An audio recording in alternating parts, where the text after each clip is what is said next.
क्या भारतीय नौसेना की जान खतरे में है? क्या देश की आन बान शान खतरे में है? क्या डूब जाएंगी भारतीय नौसेना की जर्मन पनडुब्बियां? क्या तबाह हो जाएगा भारत का समुद्र वाला सुरक्षा तंत्र? क्या फिर कभी भारत नहीं दाग पाएगा पनडुब्बियों से टॉर्पीडोज? क्या समंदर में समाधि ले लेंगी भारत की टाइप 209 पनडुब्बियां? जी हां दोस्तों, यही सवाल हैं जो भारत की सामुद्रिक सुरक्षा की रीढ़ कही जाने वाली पनडुब्बियों के जर्मन बेड़े के बाबत उठने लगे हैं। सवाल उठने लगे हैं कि क्या जिन जर्मन पनडुब्बियों के भरोसे भारत पाकिस्तान को पटखनी और चीन की चूड़ियां टाइट करने का दावा करता है, उन्हीं जर्मन पनडुब्बियों का दम समंदर के पानी में घुटने लगेगा। दरअसल इंडोनेशिया की एक पनडुब्बी बुधवार को एक डिफेंस ड्रिल के वक्त समुद्र में डूब गई। इस पनडुब्बी पर 53 लोग सवार थे। दोस्तों, बाली के समुद्र तट के नजदीक कियाराई नागल्ला 402 नाम की इस पनडुब्बी के अवशेष मिलने की जानकारी इंडोनेशिया के राष्ट्रपति जोको विडोडो ने साझा की है। उन्होंने इस पनडुब्बी में सवार नौसैनिकों की सलामती के लिए दुआ करने की बात कही, लेकिन अभी तक कियाराई नागल्ला 402 पनडुब्बी को खोजा नहीं जा सका है। इसके समुद्र तल में 700 मीटर में होने की बात कही जा रही है, जबकि इस पनडुब्बी के पानी की 500 मीटर गहराई तक उतरने की ही क्षमता बताई जा रही थी। बताया यह जा रहा है कि ज्यादा गहराई में उतरने के कारण पनडुब्बी का फ्यूल टैंक डैमेज हुआ, जिसके बाद कियाराई नागल्ला इस हादसे का शिकार हो गई। इंडोनेशिया सरकार को इस पनडुब्बी का अभी मलबा भर मिला है। दोस्तों, पनडुब्बी के साथ जिस वक्त यह हादसा हुआ उसके 3 दिन तक के लिए ही पनडुब्बी में ऑक्सीजन बची थी, लेकिन इस मियाद के भीतर पनडुब्बी को खोजा नहीं जा सका, लिहाजा उसमें सवार नौसैनिकों के बचने की उम्मीद अब खत्म हो चुकी है। दोस्तों, कियाराई नागल्ला के साथ हुए इस हादसे ने हिंदुस्तान को भीतर तक हिला दिया है, क्योंकि जो लोग सामुद्रिक रक्षा प्रणाली को समझते हैं वो जानते हैं कि किसी देश के लिए पनडुब्बियों के क्या मायने होते हैं, लेकिन जो लोग इसके बारे में ज्यादा जानकारी नहीं रखते हैं वो ये जान लें कि किसी भी देश की जल सेना का बेहद अहम हिस्सा होती हैं उसकी पनडुब्बियां। वक्त पड़ने पर पनडुब्बियां किसी खामोश शिकारी की तरह दुश्मन का टेंटवा दबाने का मादा रखती हैं। पनडुब्बियां बेहद दबे पांव दुश्मन के घर में घुसकर ऐसा वार करने में महारत हासिल रखती हैं जिनसे बच पाना दुश्मन के लिए नामुमकिन होता है।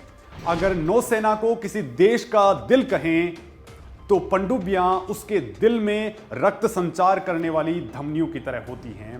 लेकिन इंडोनेशिया की पनडुब्बी के साथ हुए हादसे ने भारतीय नेवी की पनडुब्बियों के बाबत उनकी सुरक्षा को लेकर सवाल खड़े कर दिए हैं, क्योंकि जिस देश ने इंडोनेशिया को ये पनडुब्बियां सप्लाई की थी उसी जर्मनी ने भारत को भी इसी क्लास की पनडुब्बियां सप्लाई की हैं।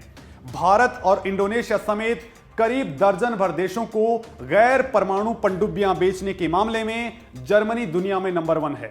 इंडोनेशिया की कियाराई नागल्ला 402 एक SDW टाइप 209 जर्मन पनडुब्बी है और भारत के पास भी इसी तरह की 4 पनडुब्बियां हैं जिन्हें भारत शिशिमार क्लास पनडुब्बी कहता है।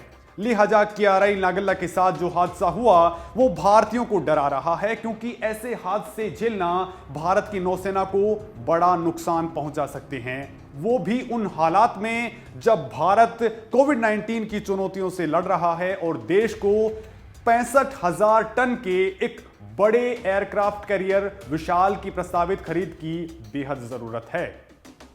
दोस्तों, हिंद प्रशांत क्षेत्र की सुरक्षा के लिए, शांति बरकरार रखने के लिए, व्यापार के रास्ते को सुरक्षित रखने के लिए, क्षेत्रीय सुरक्षा मुहैया कराने के लिए और युद्ध के हालात में घातक गोलाबारी के लिए, जिसके लिए chief of defence staff general Bipin Rawat पहले ही कह चुके हैं कि नौसेना को तय करना होगा कि पनडुब्बी और एयरक्राफ्ट कैरियर में उसकी प्राथमिकता क्या है।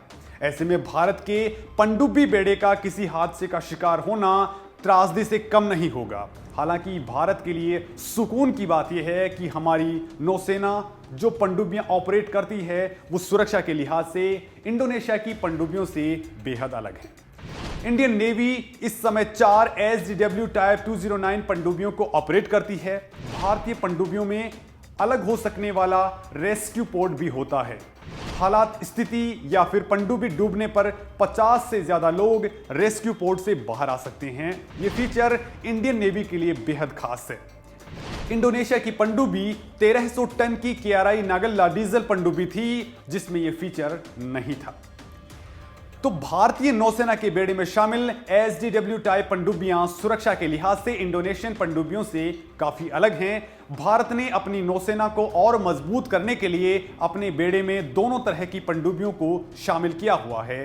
डीजल इलेक्ट्रिक और परमाणु पनडुब्बियां भी हैं। इंडोनेशिया की जिस पनडुब्बी के साथ यह हादसा हुआ वो डीजल इलेक्ट्रिक पनडुब्बी ही थी। भारतीय बेड़े में कई देशों से ली गई पनडुब्बियां शामिल हैं, जिसमें जर्मनी से इंपोर्ट की गई 4 तरह की शिशुमार डीजल इलेक्ट्रिक पनडुब्बियां ऑपरेट करती हैं। ज्यादा बड़ी नहीं होने वाली इन पनडुब्बियों का डिस्प्लेसमेंट 1850 टन का होता है। इन पनडुब्बियों से हार्पून मिसाइल ब्लॉक 2 को दुश्मन पर दागा जा सकता है। इसके अलावा भारत के पास में सिंधु घोष क्लास की पनडुब्बियां हैं, जो रूस से ली गई हैं।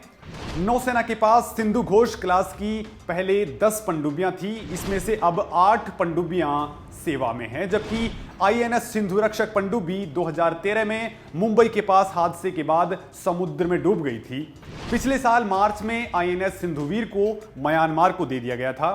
शिशुमार क्लास की पनडुब्बियों की तुलना में ये बड़ी और सक्षम होती है। इसका डिस्प्लेसमेंट 3000 टन तक का होता है। वहीं भारत के पास में फ्रांस की स्कॉर्पियन क्लास की पनडुब्बियां भी हैं।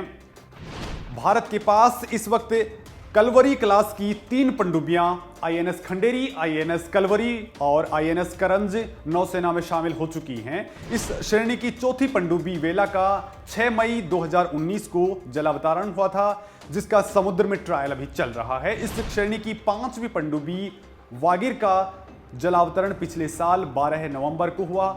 इसका समुद्री ट्रायल अभी चल रहा है। इस श्रेणी की 6ठी पनडुब्बी का निर्माण भी अभी अंतिम चरण में है। दोस्तों, स्कॉर्पियन क्लास की पनडुब्बियों को भारत प्रोजेक्ट 75 के तहत बना रहा है। ये तीनों क्लास की पनडुब्बियां अपने रोल में वैसे तो बेहद कारगर हैं, लेकिन इसमें एक खामी है, वो ये कि इनसे भारतीय सेना की पसंदीदा ब्रह्मोस सुपरसोनिक क्रूज मिसाइल को लॉन्च नहीं किया जा सकता है, क्योंकि ये तीनों मिसाइलें टॉर्पीडो ट्यूब की मदद से encapsulated submarine launch cruise missile से दागी जा सकती हैं, जिसका व्यास 21 इंच का होता है, जबकि सुपरसोनिक क्रूज मिसाइल ब्रह्मोस का व्यास है वो 27 इंच का होता है। इसलिए भारत अब प्रोजेक्ट 75I यानी प्रोजेक्ट 75 इंडिया के तहत 6 और सबमरीन खरीदेगा, जिसमें वर्टिकल लॉन्च सिस्टम भी अवेलेबल हो। दोस्तों, किसी भी सबमरीन में ये जो कैप्सूल होता है वो उसके पास में लगा हुआ होता है, जो खुद बाहर निकल जाता है सबमरीन से। ये वर्टिकल और हॉरिजॉन्टल होता है। अभी फिलहाल जो सबमरीन है उनमें हॉरिजॉन्टल होता है, जिसमें कोई भी मिसाइल फिट होती है और वो जैसे ही इसको बाहर निकाला जाता है इस तरीके से, तो वहां पे ये सबमरीन से बाहर निकल करके बाहर ही ये मिसाइल लॉन्च हो जाती है। दोस्तों, भारत की कोशिश है कि प्रोजेक्ट 76 भी लॉन्च किया जा सके, ताकि शिशुमार और सिंधु घोष क्लास की सबमरीन्स के रिटायर होने तक वो प्रोजेक्ट 76 के तहत कम से कम 12 पनडुब्बियां आत्मनिर्भर भारत के तहत बना सके। अब आपको बताते हैं भारत की न्यूक्लियर सबमरीन्स के बेड़े के बारे में। तो भारत में अपने क्लास की सबसे घातक सबमरीन INS करंज के मार्च महीने में शामिल होने के बाद भारतीय नौसेना इस समय कुल 16 पनडुब्बियों का संचालन कर रही है, जिसमें INS अरिहंत और INS चक्र परमाणु शक्ति से चलती हैं। INS चक्र को रूस से 10 साल की लीज पर लिया गया है, जबकि अरिहंत का निर्माण भारत में ही किया गया है। ये दोनों पनडुब्बियां परमाणु मिसाइल हमले को अंजाम दे सकती हैं। अपनी उपयोगिता के आधार पर परमाणु पनडुब्बियां ज्यादा कारगर होती हैं। ये कन्वेंशनल किलो टाइप और डीजल इलेक्ट्रिक पनडुब्बियों से कहीं ज्यादा महंगी होती हैं, लेकिन इनकी खूबियां इनकी ऊंची कीमत की भरपाई कर देती हैं। दोस्तों, परमाणु पनडुब्बियां पानी के अंदर ज्यादा वक्त तक छिपी रह सकती हैं, लिहाजा दुश्मन की नजर से बची रहती हैं। इनमें पावर जनरेशन के लिए न्यूक्लियर रिएक्टर लगा होता है, इसलिए बार बार ऑक्सीजन के लिए सतह पर आने की जरूरत नहीं पड़ती। परमाणु ऊर्जा के कारण ये तेज रफ्तार से दुश्मन के खिलाफ पानी में ऑपरेशंस को अंजाम दे सकती हैं। दोस्तों, किसी भी देश के लिए पनडुब्बी बहुत ही रणनीतिक हथियार होता है। जब ये किसी मिशन पर निकलती हैं तो किसी को कानो कान खबर नहीं होती। समंदर में कई हजार फीट अंदर ये दुश्मन के हर प्लान को फेल करने का मादा रखती हैं। कहां तो ये तक भी जाता है कि देश की नौसेना के पास पनडुब्बी का होना उसकी ताकत का सबूत माना जाता है। सेकेंड वर्ल्ड वॉर के दौरान पनडुब्बियों को बड़े पैमाने पर प्रयोग किया गया था।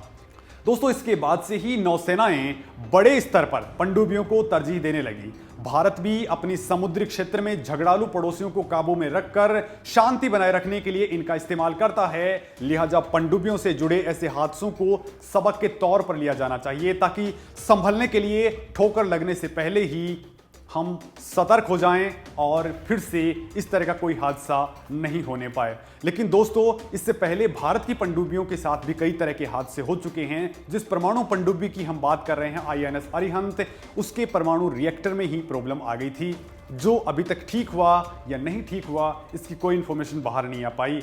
और दूसरी बात तो यह है कि इस पनडुब्बी को लेकर के भारत अभी शंकालु मोड में ज्यादा रहता है, यानी भारत को अभी इस क्षेत्र में और ज्यादा काम करने की जरूरत है। हालांकि भारत इस दौरान एक और पनडुब्बी रूस से लीज पर ले रहा है।